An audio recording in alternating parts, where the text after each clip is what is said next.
Welcome to Red Book's Wow Trivia Edition. Have you ever wondered if some of your known beliefs are true or not? Here, we compiled the biggest deceptions in modern psychology that will surprise you. As humans, we are always trying to make sense of our world. We are all, as personality theorist George Kelly pointed out, armchair psychologists. Not only are we prone to cooking up our own reasonable-sounding explanations for human behavior, but we are also now in an age of information overload. The problem is there are a lot of false information out there as much as true information. These can not only lead us to make erroneous assumptions about human nature, but it can also affect our day-to-day decision-making because of these mistaken beliefs. There are so many myths floating around about psychology and psychological studies. Because magazines and online internet articles cannot possibly cover all of the scientific data that goes into current psychological studies. Because of this, we are usually fed with the bite-sized, simplified versions of psychological studies, which only carry a little truth and let people come to their own conclusions. Let us scientifically evaluate some such common-sense claims and distinguish facts from fiction. Let us begin with top 1 biggest deception. Humans only use 10% of our brains. This notion seems firmly rooted in popular culture despite many efforts to debunk it. It was even the basis of the Hollywood movie Lucy in 2014, which depicted what supposedly would happen if a person actually used all 100% of her brain power. It has been used to justify belief in pseudoscientific psychic powers, and as a tacit assumption in many self-help programs designed to unleash the said untapped potential. But how did the 10% myth get started? One clue leads us back in the 19th century to psychologist William James, who once wrote that he doubted that average persons achieve more than about 10% of their intellectual potential.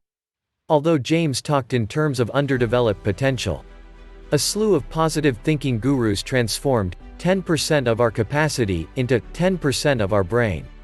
While it's true that many of us do not use our full potential, the 10% myth is actually false. This myth is so far perpetuated and ingrained in our culture that many people believe it to be true, but it is not. But you know what? Believe us when we say that you would be severely incapacitated if you were only using 10% of your brain. Fact. According to an article in Scientific American, we actually and virtually use every part of our brains. And this even true when we are asleep. It only means that most of the brain is active almost all the time. Moving on to our top 2. They say, opposites attract. The 2007 smash hit comedy film, Knocked Up, is perhaps Hollywood's latest installment in its seemingly never-ending parade of wildly mismatched romantic pairings. Most of us are convinced that people who are opposite from each other in their personalities, beliefs, and looks tend to be attracted to each other. Though Hollywood loves to perpetuate the idea that we are romantically attracted to people who differ from us, in practice, this is not the case. This may be true in the initial stages of attraction. That a difference in personality may lead to excitement and interest. We may also get attracted to a person who represents our ideal self, the kind of person we would like to be. A few differences even spice up relationships, and some people may be in favor in such adventure. But in intimate long-term relationships, research says this is not the general norm. For studies, similarity of personality predicts marital happiness and stability. When it comes to interpersonal relationships, opposites do not attract. Dozens of studies demonstrate that people with similar personality traits are more likely to be attracted to each other and hang out with each other than people with dissimilar personality traits. For example, people with a type of personality style, who are hard-driving, competitive, and time-conscious, prefer dating partners who have a type of personality as well. Similarity in personality traits predicts not only initial attraction, but marital stability and happiness. Fact. The like attracts like, because subconsciously, we look for mates more similar to us than dissimilar. Proceeding to top 3 myth.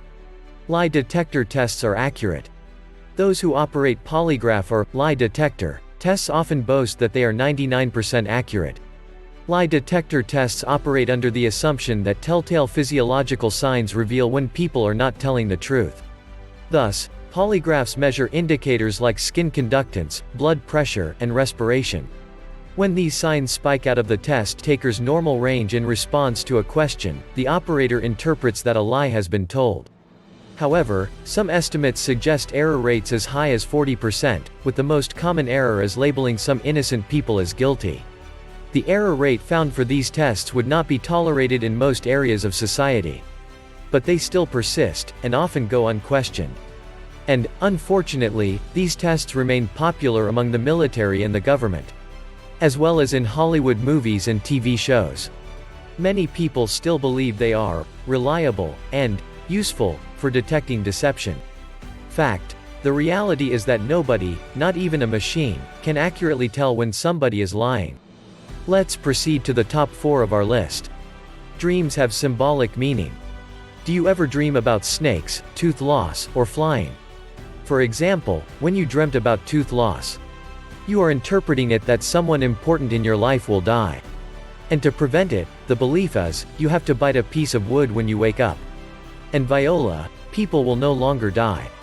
About 43% of the general population believe that dreams reflect unconscious desires. Over half agree that dreams can unveil hidden truths or can read the future. Dreams have fascinated people since the beginning of recorded history. In ancient Egypt, people with vivid dreams were considered to be blessed with special insight, and many of their dreams have been found recorded on papyrus. In fact, the Egyptians believed that one of the best ways to receive divine revelation was through dreaming. And some Egyptians even slept on sanctified, dream beds, to gain wisdom from the gods. However, in the 19th and 20th centuries, scholars largely abandoned these supernatural ideas. Prominent figures such as Sigmund Freud and Carl Jung instead concluded that dreams provided insights into the inner workings of the mind. At its core, Freud's theory stated that while our conscious minds slumber, our unconscious minds produce images that can give us special insight into our deepest selves. So in short, our dreams don't have some weird meanings. Fact: modern neuroscientists believe that dreams are just a side effect of more fundamental neurological processes. Moving on to our top 5 deception: some people are left-brained, some are right-brained. The left brain, right brain myth was rampant for decades and perpetuated by New Age thinkers. There is a popular misconception that some people are left-brained and others are right-brained. They say that those who use their left hemisphere are more analytical and logical, while those that use their right hemisphere are more creative and artistic. Except that's not how the brain works. Although, the left and right brain do have preferred activities they undertake, it does not mean our general personality is also right or left brain dominant. Because the reality is both hemispheres are used just about equally. For example, the entire brain needs to be employed for a simple activity of storytelling, which is a combination of creative thinking as well as language abilities.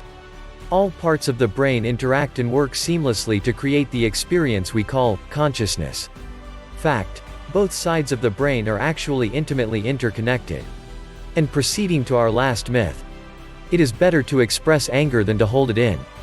In the 2003 Hollywood film Anger Management, after the meek hero played by Adam Sandler is falsely accused of air rage on a flight, a judge orders him to attend an anger management group run by Dr. Buddy Riddle played by Jack Nicholson.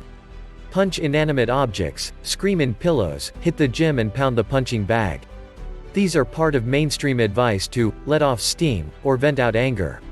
Even some psychotherapies encourage clients to scream or throw balls against walls when they become angry. But does this really stave off aggression, or does it fan the flame? Research suggests that expressing anger is helpful only when it's accompanied by constructive problem solving that is designed to address the source of the anger. Anger tends to naturally subside after some time, and people who try anger purging techniques get the false impression that the venting out did it. Psychologists now say it is better to let the heat simmer down. Distract yourself with something totally unrelated. And when calm, use critical thinking and problem-solving approach to deal with the issue. Fact: people who are most prone to give vent to their rage get angrier, not less angry. So those are the top 6 most deceptive psychological beliefs. What can you say? Leave your comments below. Please do not forget to subscribe. And please hit the bell icon too. Please like and share.